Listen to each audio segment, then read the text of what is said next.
I was honored when the worship team asked me if I would speak during the summer worship series.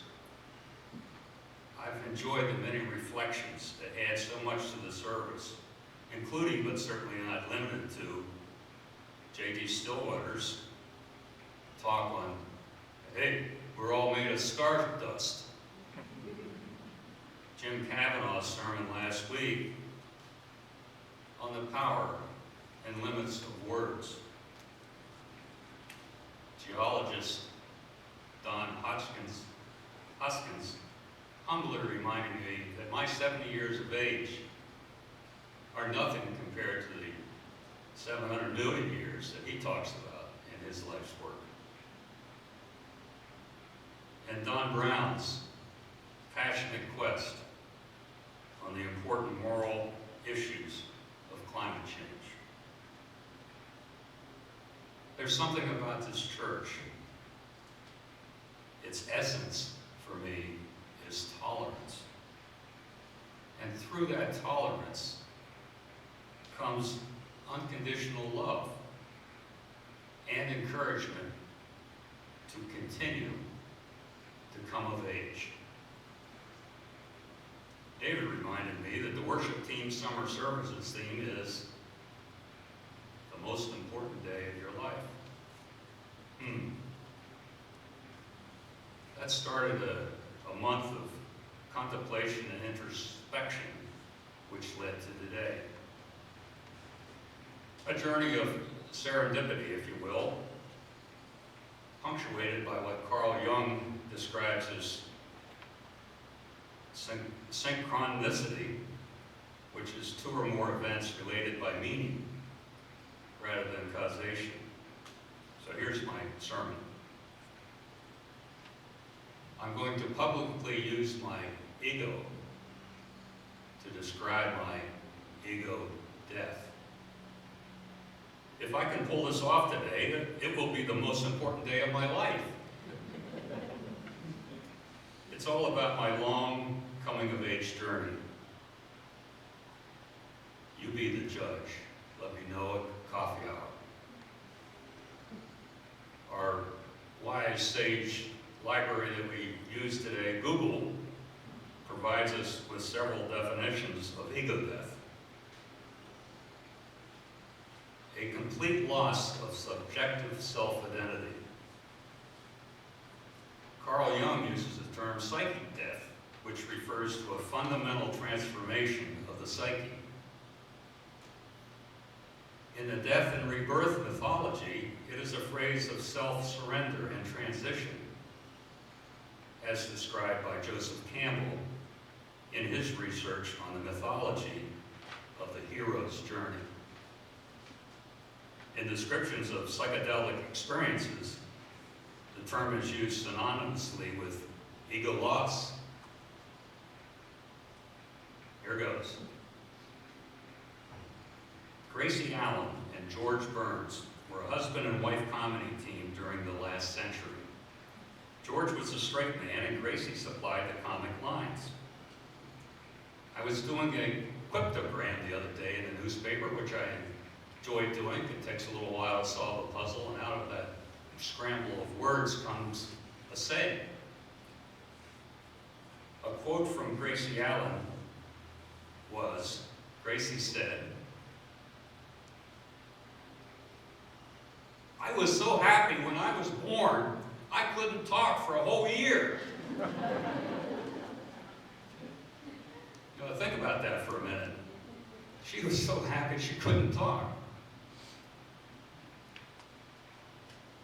As a newborn, recall that magic moment when you look into a baby's eyes. You can see the majestic innocence of the universe. Remember those big-eye paintings by the American artist Margaret Keane? We intuitively know when we see a newborn that they are so special and innocent. I would add, egoless. It's clear to me that most of us are generally born pretty people. And through our newborn sounds, noises, coos. We mimic the language of our tribe. Our egos, if you will, are formed and shaped by the tribe we live in. Gracie said she couldn't talk because she was so happy. Her first word may have been, "Mama," much to the excitement of her mother, who said, "Mama." And she said, "Mama." You give a child about that age in a high chair a spoon to play with, and they'll pick it up, drop it. Somebody will pick it up, drop it. After about the 10th time, the mother or father or brother or sister or whatever happens to be around might say something like this: "No," followed by a little slap in the hand. Gracie's second word might have been, "No, no, no." And so it goes. To Gracie's credit, as an adult, she kept her joy as part of her comedic act. As I was a child, I think I can recall that feeling of joy. However, soon after that, I developed, for whatever reason, low self-esteem. As a 10-year-old, I knew the definition of an inferiority complex. It was me. In spite of that, I grew up constantly searching for meaning, asking some pretty big questions about who has the answer and why do people act the way they do.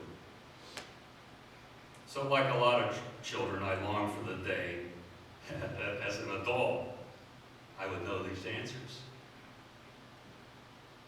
Somehow I thought adults knew. If I knew those answers, it would be mostly joy and a little uncertainty. So about that time, I remember 10-year-old looking into the mirror, saying to myself out loud, "I wish I were grown up." In fact, I thought, if I could just snap my fingers and be grown up, what a world it would be. I would understand everything. To my credit, I did realize that I would need to have the memories of the years in between. I couldn't be a child in an adult's body.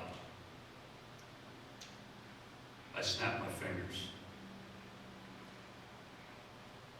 Fast forward to a number of years ago, and as I was looking in the mirror shaving, I remembered that childhood wish. I instinctively snapped my fingers again. It worked. I'm an adult with all those memories. But I still don't have all the answers. My generation came of age in the 60s.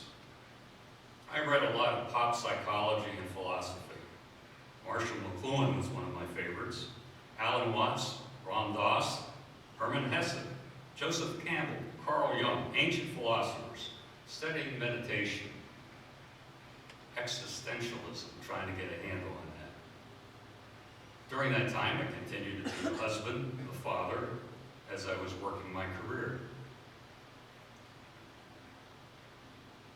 Back to the subject of ego death. From the ancient and current sages to the drug cultures of the 60s, there was something powerful that drew me into the concept. By the way, I've never done any illegal drugs. I may try marijuana when it's legalized. For most of my adult life, I sensed an ego death phenomenon, but could not get a handle on it. It's starting to make sense to me. so that I can say now, as soon as I open my mouth and label something with a name or word, I prejudge it. Language, or if you will, the ego, is prejudicial. Alan Watts explained that in Greek theater, the actors used masks to convey or emote feelings. The real reason the masks were used because they concealed megaphones. The word persona comes from using those masks. Think of that little baby forming its persona, forming its mask or ego. How about the Shakespeare quote, "All the world's a stage"? Perhaps we're all actors behind a mask we wear. We don't have to look far into our culture on this planet to see the labels each of us develop or are given, forming our masks or identities. As adults, some of us use stylish glasses or even makeup on top of those masks.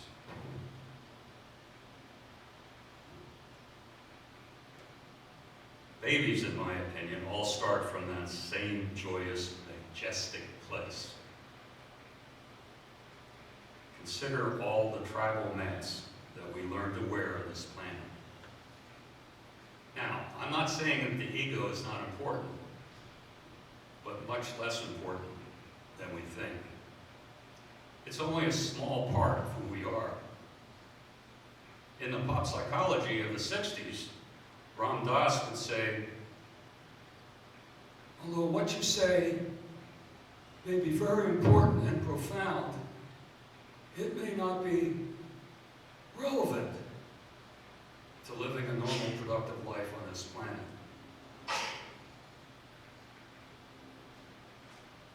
My ego and persona, I'm discovering, is a very small part of who I am. In fact, we've developed in our culture, I think, two perfect words to describe ego. Artificial intelligence.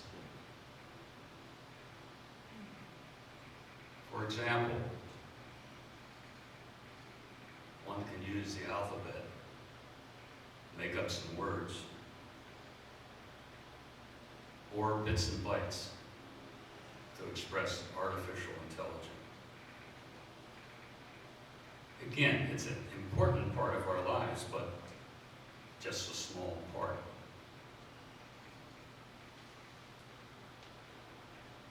As the song says, the answer is blowing in the wind. The answers are blowing in the wind. Unfortunately, I feel the answers blow right through our egos, our persona, and our masks. The answers don't stick to those. So let's go back to Gracie Allen's quote. When I was born, I was so happy that I couldn't talk for a whole year. When the fleeting glimpses of my ego death started appearing recently, I was able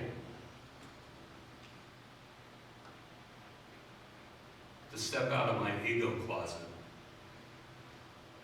take off my mask and say, I'm so happy I can hardly talk. Thank you, Gracie.